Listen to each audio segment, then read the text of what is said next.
You're listening to Fandom Unpacked, the podcast, an audio version of our regular live stream series where we unpack modern fandom with some of the brightest minds in sports and entertainment. I'm producer Peter Yajicek, and our hosts today are Situation CEO Damian Bazadana and managing partner for our sister agency, Town Hall, Jordan Person. They'll be chatting with Vice President of Multi-Platform Marketing and Content for PBS, Amy Wigler. We wouldn't be here today without listeners like you. Here's Damian to get things started. First, I'm so excited to do this. Amy and I go way back, but I'd say Amy's the intersection of kind and smart, my kind of people. And so I'm just really, thanks for doing this, Amy. I know you got a lot going on, so I appreciate you taking the time to do it. And I know PBS, we've already seen by the response, this is a big topic that people are very interested in. Just the one burning question I have is, and you've worked in the TV business, you've worked in the theater business, you've seen a lot of brand and fandom around different brands. What is it about the PBS brand, the special sauce, the marketer's dream of people's affinity towards the brand? People wear the hats, the tote bag, like it's like a sense of identity, and I find it awesome. And how would you describe that special sauce that we're all so envious of? Well, you know, I created that. No, there's something I was trying to think of what it is. First of all, when I got a phone call from PBS and they were interested in hiring a marketer, I was like, oh my God, like what an incredible opportunity to combine mission and media. I love media. I love pop culture. But I also really do believe in the mission of PBS. And so it was thrilling for me for the exact reason that you said. I also feel like we're at a time where letting your inner nerd shine is acceptable and applauded, and I love that. But if I had to say what I think it is it takes you back, thinking your memories of PBS take you back to a time, it's visceral, where you were a simpler time. I joke about it. I think about the time I'd sit in my house on the couch with my brother and we would play Ernie and Bert, and he was always Bert. He's such a Bert. And it's a joyful, joyful time. And I feel that's it. It's visceral. Your memories of childhood will stay with you. And then what it means to you now, for whether it's Downton Abbey or it's Nova or it's my dog barking in the background. Sorry, but it takes you back. Well, it's why I was going to add sort of my own relationship to it. Obviously, as a kid growing up with it, and now I have children, them growing up with it, and I would imagine as a marketer, again, like that's kind of interesting.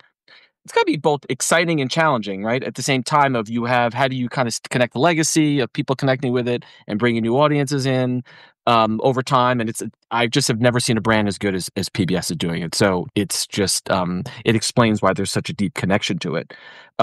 Jordan, let me let Jordan in. And so Jordan is kind of the mastermind on our mission-driven side of the business. And I know you have a lot of questions. So I'm going to pass it to you to drop some knowledge for us. Great. Well, I mean, maybe I'll just build on what you two were talking about because, Amy, it's funny, even listening to you talk about, sitting on the couch with your brother and fighting over who's Bert and who's Ernie. I'm reminded of, and slightly embarrassed to say, I remember sitting on the couch next to my son while he was watching Mr. Rogers, and I was pregnant with my second, and I was like sobbing, sitting on the couch next to him, watching it, and he's looking at me like, "What's wrong, mommy?" And to your point, it's like this visceral connection that you have to this material and to what it kind of evokes in you. And I guess, kind of building on what you're both talking about with that nostalgia factor, I'm wondering about, how you think about the value of the back catalog, how you think about balancing some of that iconic classic programming that genuinely holds its value beyond just being nostalgic. It's genuinely holds its value today, to your point on just like learning and kind of releasing your inner nerd. How do you think about balancing that against some of the new programming that is just as valuable and creating its own kind of place in the iconic PBS catalog? I think it's so interesting. For me, it was Sesame Street. I wasn't an electric company kind of kid, but God, do I remember it. And for me, it was Sesame Street. That's what made me fall in love. But on social media, it's very interesting on the individual platforms, which brands, Chat Kids brands, resonate. Um, and we use nostalgia a lot for fandom. Um, it really is a wonderful thing. So, for example, on TikTok, it's the 2000s. It's Ruff Ruffman, it's Arthur, it's Daniel Tiger. On Insta, it's much more about the 90s era. There's Fetch and there's Magic School Bus and so it depends on the platform where we'll leverage the promotion of the back catalog.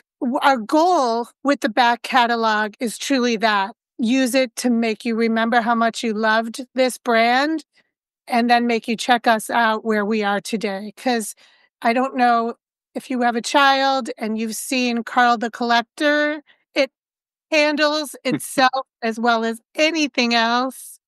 Or Lila in the Loop, or Eleanor Wonders Why, or there's just so much for new fans. And then also I look at the drama content. I look at the news content. There's so much there. We just need to be front of mind. So if I need to leverage my legacy to put our brand back in front of mind, I will do so. Well, one of the things that you mentioned when you were answering that question is you used it, you connected the idea of the value of the back catalog to kind of activate fandom. And, the series is called Fandom Unpacked. We use the word fans a lot when we're talking about their relationship to these brands. And I guess this is like revealing the language nerd in me. We also use the word audiences a lot. And I'm wondering what you think, if you think there's a difference between fans and audiences, because I think sometimes we use those words interchangeably, but I'm wondering maybe they're not interchangeable. What's your take on that?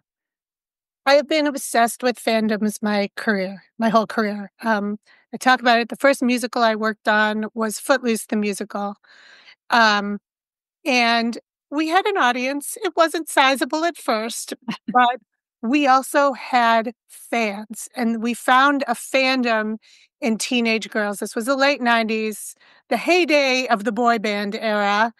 And young teenagers, I think like our stats at the time were we are 33% higher in our people under 20 than any other show on Broadway. Like we noticed that there was this fandom, and what they did, a fan evangelizes.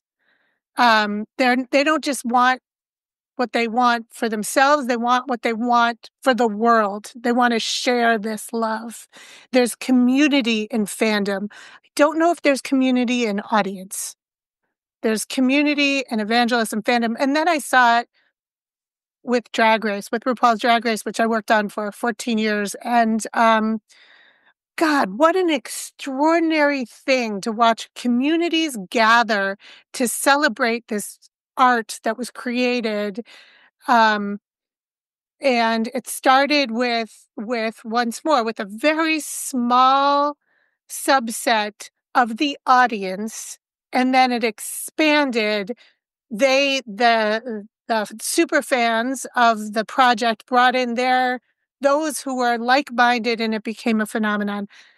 I say this, audiences can create a hit, fandoms can create a phenomenon. I love that. That's so interesting, the idea of almost like audiences kind of being, to your point, and very important, very critical, but almost static in a way. And then fandom kind of being this like X factor, this kinetic energy that can change the outcome of a piece of property, whatever that might be. So that actually leads me to your background, which you just gave two great examples on the world of commercial theater, spending many years at Viacom working on, beloved hits like RuPaul's Drag Race.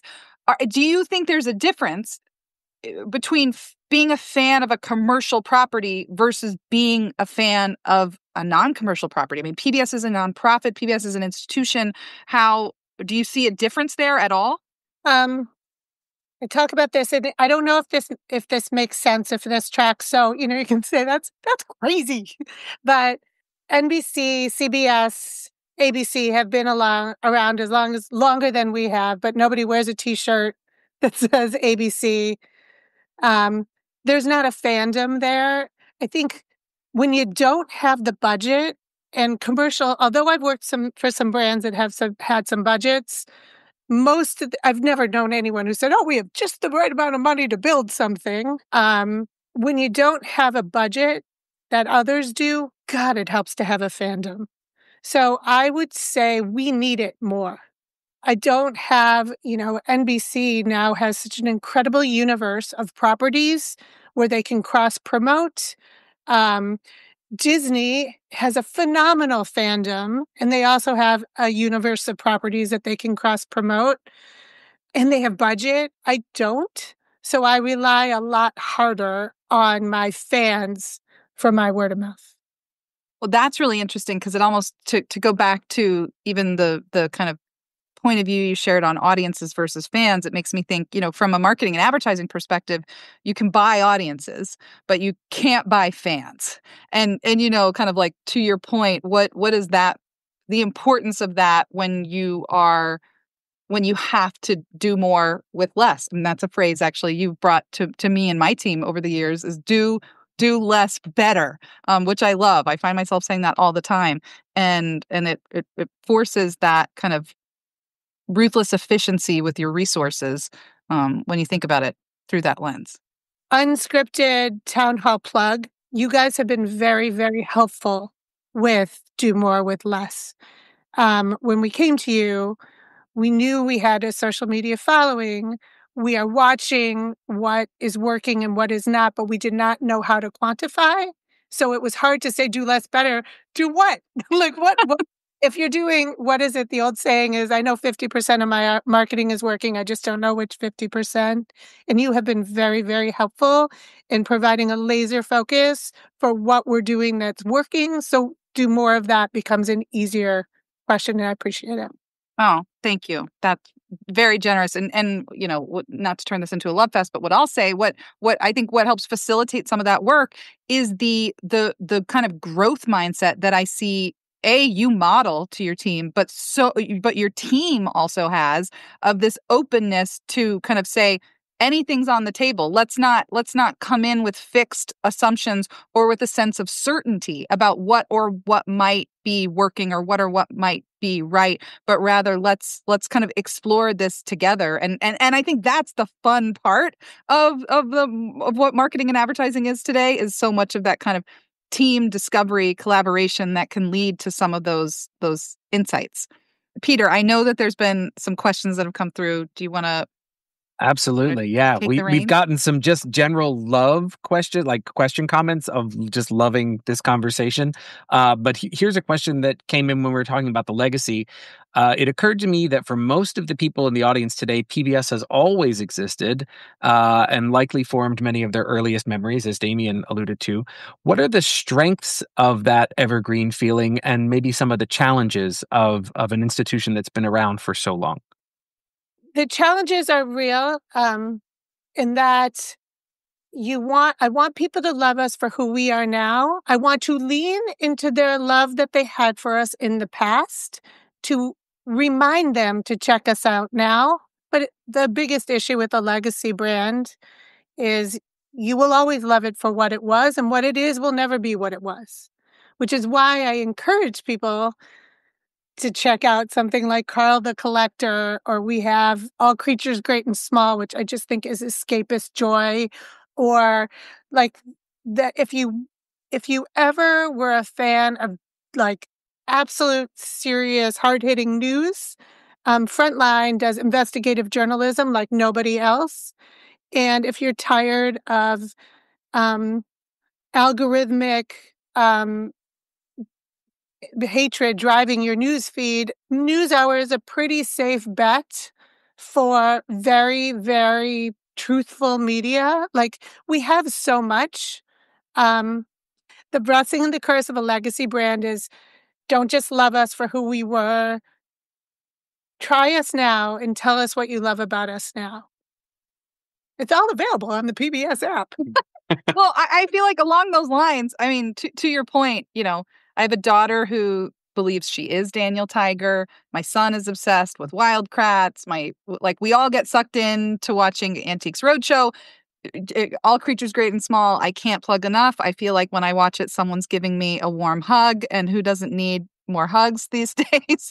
And that's not even mentioning Ken Burns, Nova, Nature, A Chef's Life is like in the food genre, one of just my favorites from the catalog. Outside of the challenge of balancing what's been versus what today is, how do you balance just the diversity across programming today, the diversity, I mean, even just in my own family, the diversity of ages and people that you're trying to reach to draw to this programming? It helps that I'm a genius, and it's really hard. It's really hard, and I have such a good team, and we have great agencies that really help us. I think PBS's business models is such where a lot of our producers create their own short, their own digital and short form content that we can elevate, and they are true subject matters experts. We work with the kids team has their own social media team. We listen to them and work with them closely too. We try, and for me, with where I'm mostly promoting the individual platforms is on social media and through programmatic advertising. And the platforms a lot of time dictate which kind of show will resonate with which platform. So, for example, if we have a documentary, we just did a documentary. It was in 2023 TikTok boom it's a frontline documentary on the history of TikTok. And the show my team knew that this show in particular would have tremendous appeal to 20-somethings, early 30-somethings who are obsessed with TikTok. And what a better way to talk about this show than to do a PBS film club on TikTok.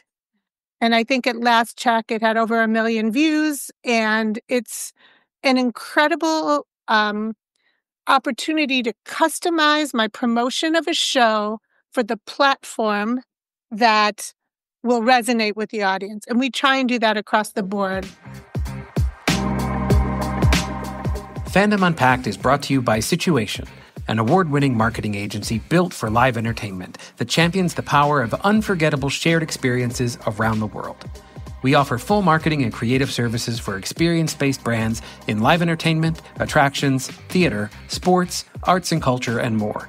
Check us out at situationinteractive.com. Now back to our Q&A.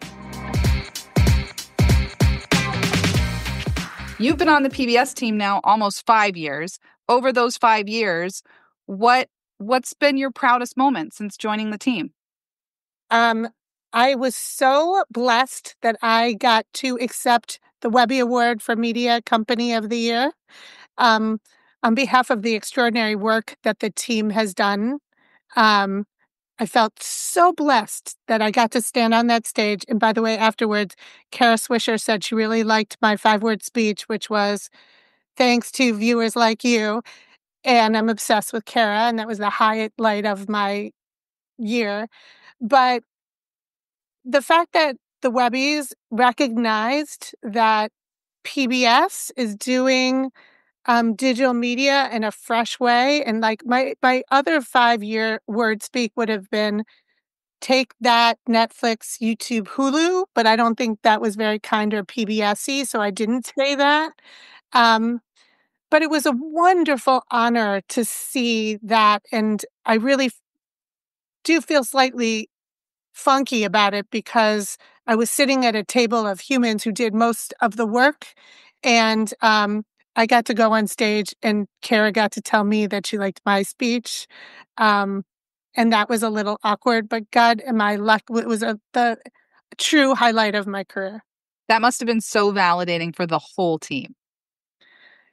I hope they know how much I appreciate them. Oh, I'm sure.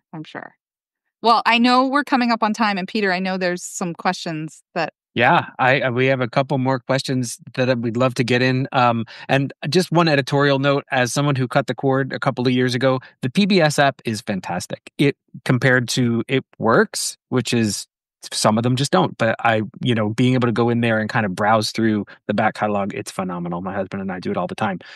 Here's one that touches on that multi-generational fandom.